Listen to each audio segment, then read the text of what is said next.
Hi all, this is Les Posen, clinical psychologist, FlightWise Fear of Flying. Welcome to the channel. This is the second in a series of 3 or 4 videos I'm going to be making, helping those of you who experience anxiety with regard to flying or driving or any other situation where your anxiety has now become much more intrusive than it has been historically, and it's really beginning to interfere with your quality of life. You're not taking flights, you're taking flights and over-medicating yourself. You're having to choose special times of the day to fly to avoid certain situations.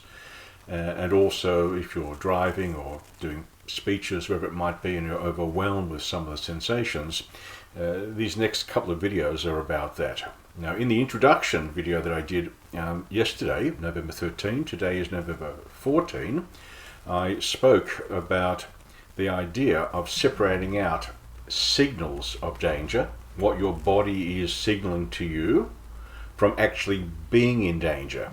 And what happens over time is that these two fuse. And then you come to expect that if I experience these sensations, I must be in danger.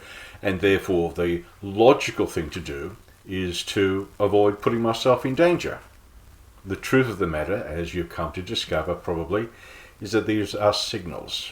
They may have started off as being true indicators of danger, maybe they weren't, but along the way they've become your primary signals of you leaving your situation or avoiding it in the first place, or setting up special conditions. Now, how does this happen?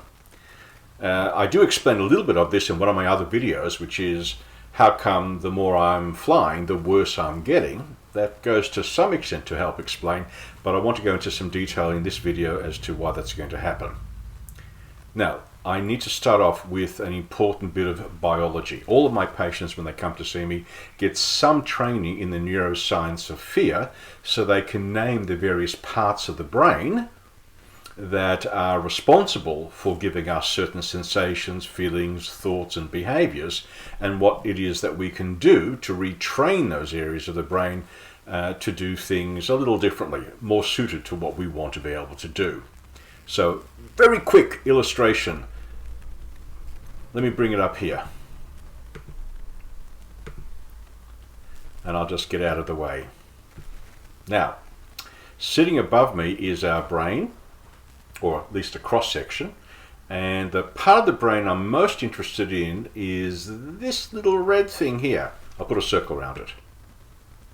There you go. Now, this part of the brain is known as the amygdala. Ancient Greek for almond. It was so named in the 1840s, but its actual survival value was really understood despite it being named 100 years before, probably in the 1920s and 30s, when research was conducted on lab animals like rhesus monkeys and dogs and cats, such that surgery could occur to eliminate both sides, there's 2 of them, both of these amygdala, and see what's the resultant behavior on the animal once it had recovered from surgery. Now, in a human brain like this, if you imagine having a skewer, unpleasant thing, going through your ears this way and going through your eyes this way, where those skewers meet, that's where your amygdala is, right in the middle of your brain there. It's in one of the old areas of the brain called the midbrain, more accurately referred to as the limbic system, which appears to be the brain's area in both humans and mammals for making sense of the world with emotions. That is, not with words. Words come after, but with emotions based on the sensations and the data our sense organs are returning. And the amygdala that we're talking about here is one of the most interconnected areas. It receives a lot of cross traffic. Imagine it being Central Station in New York. If you're in Melbourne, it's like Flinders Street. All trains go and leave from there. And if you have to get to various parts of the city, you've got to kind of go through that area rather than a direct route. So it's in receipt of a lot of information. And in the 1920s, it was shown to be responsible for threat assessment and mitigation. Is what I'm observing, is what I'm feeling dangerous? And then it would mitigate or send out signals that said, feet, do your duty, to paraphrase a certain comedian. Or it could cause us to freeze, trying to figure out what am I supposed to do and maybe not make ourselves as noticeable to a predator. But it would also perhaps cause other behaviors to occur, such as being curious about, I wonder what it is I'm hearing. What was that sound? In other words, should I be afraid of this? Or is this possibly something that I could befriend? Maybe it's lunch on the hoof somewhere. So it would engage in a variety of threat responses, not just flight and fight. Forget that. That's old stuff, because the original animals that the amygdala was researched upon basically were flight and fight animals. They either ran away or they fought. We human beings, for us fighting, even the alleged saber-toothed tiger, not such a crash-hot idea, to use the Australianism, for us to fight. So the main ones that we have to deal with threats are flee, or if we have an opportunity, avoid in the first place, if we've learned to be afraid of it. Freeze, fight, but for human beings, fight is not so much a physical thing, it's more rah, rah, rah, rah, raising your voice, making yourself big and strong, looking threatening, rather than actually physically getting into connection. Not such a healthy thing. The other ones are appease, or tend and befriend, as it's called. I'm sorry, I didn't mean to upset you. Hey, can I help you with that? To someone who might be a threat to you, and try and befriend them. And these are all very quick, short-term solutions to a potential threat. And then the fifth one that I like to refer to is sort of go with the flow. This is for more chronic, got to stay there and sort of stay with the job, which I really don't like because I've got to pay the bills. I'm in a relationship where I can't quite leave it yet, but I'd like to. So that's kind of how that works. That's the job of the amygdala, to help us deal with dangers outside of ourselves, but also deal with the potential dangers inside ourselves. What's all that rush of adrenaline that I'm experiencing? Has my glucose fallen so low that I'm starting to feel woozy and dizzy?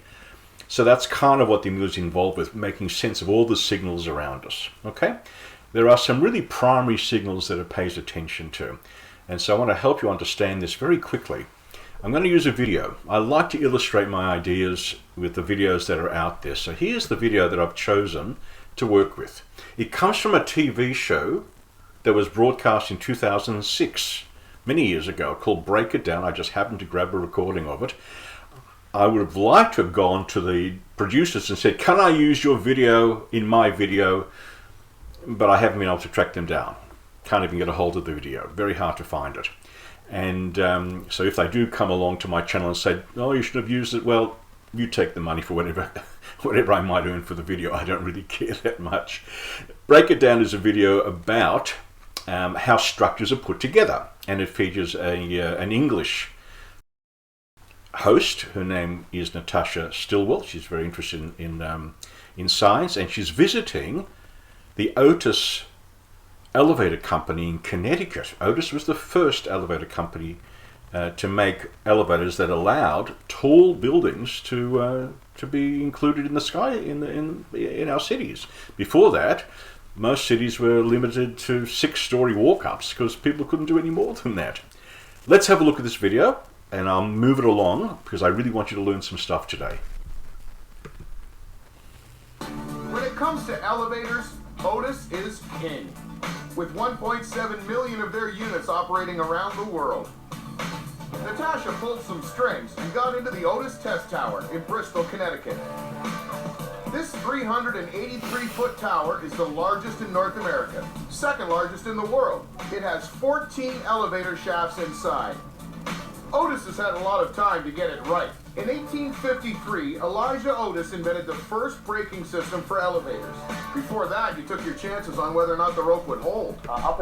So, I must say that I don't have a relationship in Melbourne with Otis. I do have with a Scandinavian elevator company called Coney.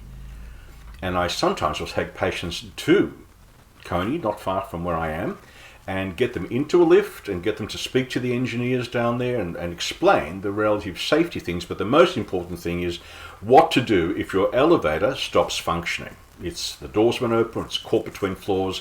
There's a right way to handle it, and there's not such a right way to handle it. And so I want them to hear from the engineers that put these things into buildings, what's the right way to do. So that's a kind of a useful thing. So this is Elijah Otis. Elijah Otis developed this safety system. Elevators were very unsafe. They were considered unstable. When the ropes would break, the platform that we're standing on would crash to the bottom of the hoistway. Anything that was on it, the goods, people, would either be broken, killed if it was people. And Elijah Otis had an idea to make a safety elevator. In the event that the rope broke, it would release these springs, it would drive these into the rail, and they would catch these serrated teeth, bringing the... So you can see the elevator has been designed, or the floor, or the area that they're standing on, the plinth, for want of a better term, has been designed to fall this far. This is what Natasha has been told. It's going to fall this far. So we're going to go forward a little bit in time, and we're going to watch as the elevator, or the stand that they're on, is cut by this device you can see above me. Okay? Now I want you to keep your eye on Natasha. She's going to be over here somewhere. Watch and listen to what Natasha does. Now remember, she's been told it's going to fall this far. Watch.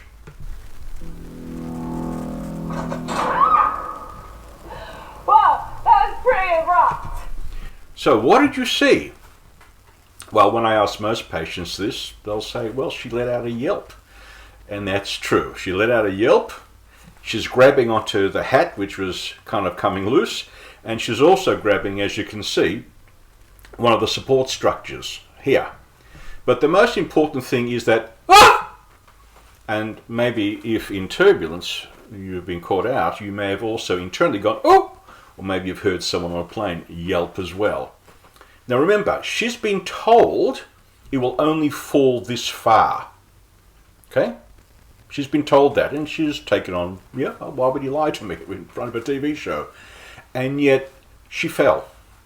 And she fell at 14 meters per second per second. The force of gravity, 1G, also known as 32 feet per second, 1G. Okay? She fell several centimeters, and this had the effect of, and then she explains it very quickly. That was pretty abrupt. Okay, that's her description, which perhaps explains a little bit of why she let out a yelp. But listen to what she says next. It still gets a bit of a buzz. It still gives a little bit of a buzz. And she's likely referring to the adrenaline that's now surging through her from the surprise that this had this effect on her. In other words, intellectually she was aware that she was falling. But as far as her body was concerned, when's this ever going to stop? And it's only a fraction of a second. So when I say to people, look, turbulence is uncomfortable, it might be safe, and people go, yeah, that makes a lot of sense to me. The actual experience doesn't make that much sense, because you've got continuous signals that your body is moving through space at 14 meters or 32 feet per second. It's decelerating downwards, or it's being pushed upwards, or it's being caused to sway. Again, G-forces at work. In the next video, I'm going to show the G-forces in a lateral direction. These G-forces are in a vertical direction. Now we're going to play this again, but this time watch Richard. Richard's going to be where I'm standing, so I'm going to go and put myself over this side. And watch Richard, he'll be over here somewhere. Okay? Watch what happens when he experiences the same G-forces as Natasha. Let's watch.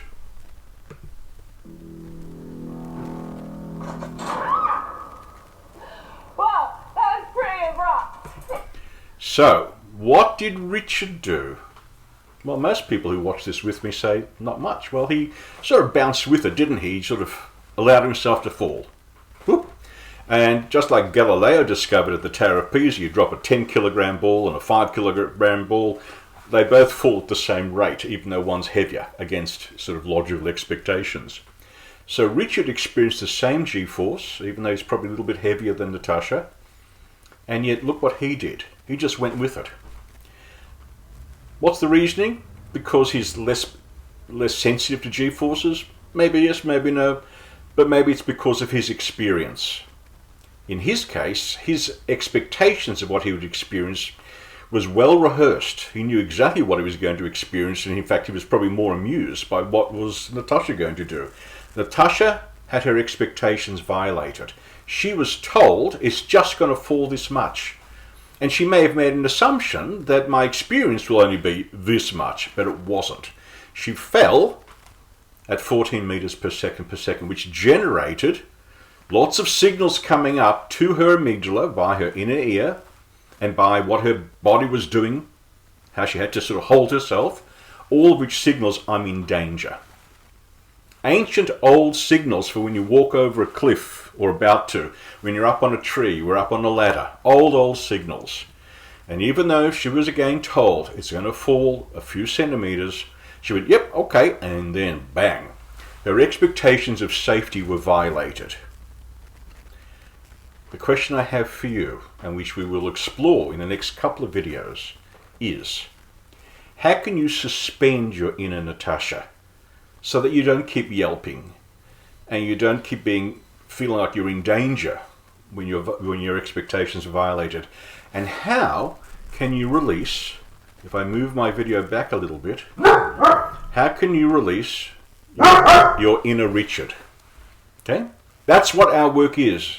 How do you release your inner Richard and suspend your inner Natasha, but in the hope that if you really are in danger, she will come out and defend you, whether it be to scream for help, hold on to the balustrade, wherever it might be. When you really need to do it, she's still there. But most of the time is when you fly and you put yourself in other situations and she makes herself known to you, it's unnecessary. And we've got to somehow release that inner Richard, and that requires some training. That's where we're going to go next. Thanks for spending some time with me. I hope this makes a lot of sense where we're going. I look forward for your being with me for the next video in a couple more days' time. Bye for now.